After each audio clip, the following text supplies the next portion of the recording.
Good morning students. बेटा आज का जो हमारा टॉपिक रहेगा वो है कोऑर्डिनेट ज्योमेट्री, जो आपकी 7th यूनिट है एनसीईआरटी की स्टार्ट करते हैं उसको कोऑर्डिनेट ज्योमेट्री। ठीक है, कोऑर्डिनेट ज्योमेट्री का बेसिक बेटा, कोऑर्डिनेट ज्योमेट्री में एक्चुअली होता क्या है, दो म्यूचुअली परपेंडिकुलर एक्सिस होते हैं, तो म्यूचुअली परपेंडिकुलर एक्सिस होते हैं। ये आपके पास एक्स एक्सिस है, ये जो हॉरिजॉन्टल लाइन है, ये जो वर्टिकल लाइन है ये वाई एक्सिस से रिप्रेजेंट है। हॉरिजॉन्टल लाइन जो है वो एक्स एक्सिस से रिप्रेजेंट है, वर्टिकल जो लाइन है बेटा वो वाई एक्सिस से रिप्रेजेंट है। ठीक है, ये दोनों म्यूचुअली परपेंडिकुलर होते हैं। ये दोनों जो लाइनें हैं, ये हॉरिजॉन्टल लाइन है, ये वर्टिकल लाइन है, ये इस पूरे सरफेस को बेटा चार क्वाड्रेंट्स में डिवाइड करते हैं। ये फर्स्ट क्वाड्रेंट, ये सेकंड क्वाड्रेंट, ये थर्ड क्वाड्रेंट और ये फोर्थ क्वाड्रेंट। ठीक है, कोई भी पॉइंट P है उसके कोऑर्डिनेट आप रिप्रेजेंट करते हो 2 और 3।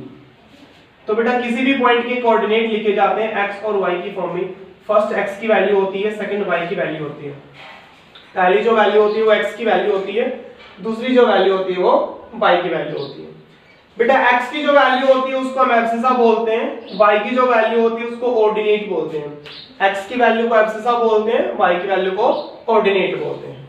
ठीक है, फर्स्ट क्वाड्रेंट में दोनों पॉजिटिव होते हैं, सेकंड क्वाड्रेंट में x negative y positive, third में दोनों नेगेटिव होते हैं।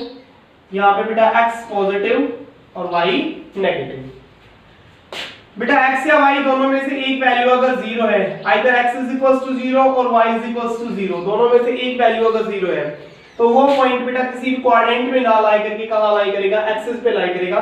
और रिवर्स कंडीशन होती है अगर x की वैल्यू 0 है, फॉर एग्जांपल पॉइंट A है, कोऑर्डिनेट है 0 और 3, पॉइंट B है, कोऑर्डिनेट है -2 और कोऑर्डिनेट है 0 और 5, पॉइंट C है जिसके कोऑर्डिनेट अभी हमारे पास 0 और -2।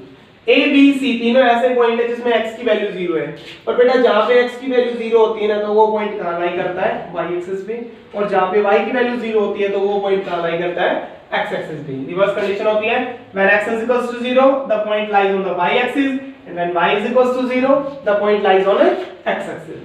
और x और y दोनों ही अगर 0 होते हैं तो वो पॉइंट लाई करता है बेटा ओरिजिन पे। x और y दोनों कोऑर्डिनेट अगर क्या होते हैं 0 होते हैं तो वो पॉइंट कहां लाई करता है, ओरिजिन पे। ठीक है, ये तो ये हो गया कि कोई भी पॉइंट है वो कहां लाई करेगा। नेक्स्ट यहाँ पे क्वेश्चन पूछे जाते हैं परपेंडिकुलर डिस्टेंस के, उसमें भी रिवर्स कंडीशन होती है बेटा। आपको पॉइंट दे दिया, पॉइंट P है ये, इसके कोऑर्डिनेट है 2 और 3। आपसे पूछा जाता है what is the perpendicular distance of the point P from the x axis.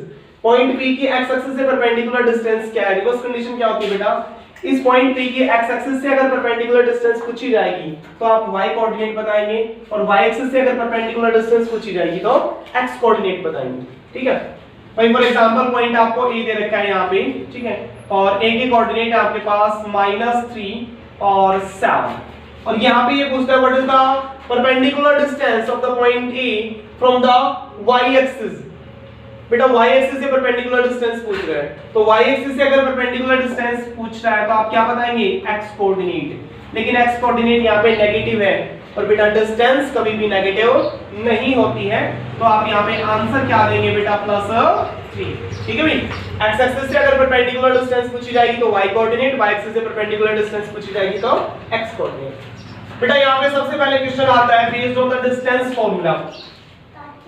इस 2 डायमेंशन सिस्टम में point x x dash y y dash, ये आपको पॉइंट A दे दिया जिसके कोऑर्डिनेट है 2 और 3, ये आपको पॉइंट B दे दिया बेटा जिसके कोऑर्डिनेट है 5 और 7, और ये पूछा जाता है what is the distance between A B। आपको दो पॉइंट्स के कोऑर्डिनेट दे दिए और A और B के बीच में आपसे डिस्टेंस पूछते हैं, तो यहाँ पे आप AB कैसे फाइंड आउट करेंगे, तो बेटा यहाँ पे डिस्टेंस फार्मूला अप्लाई होता है, AB डिस्टेंस फार्मूला। किन्हीं भी दो पॉइंट्स के बीच में अगर आप डिस्टेंस फाइंड आउट करते हैं तो कैसे फाइंड आउट करेंगे, डिस्टेंस फार्मूला AB।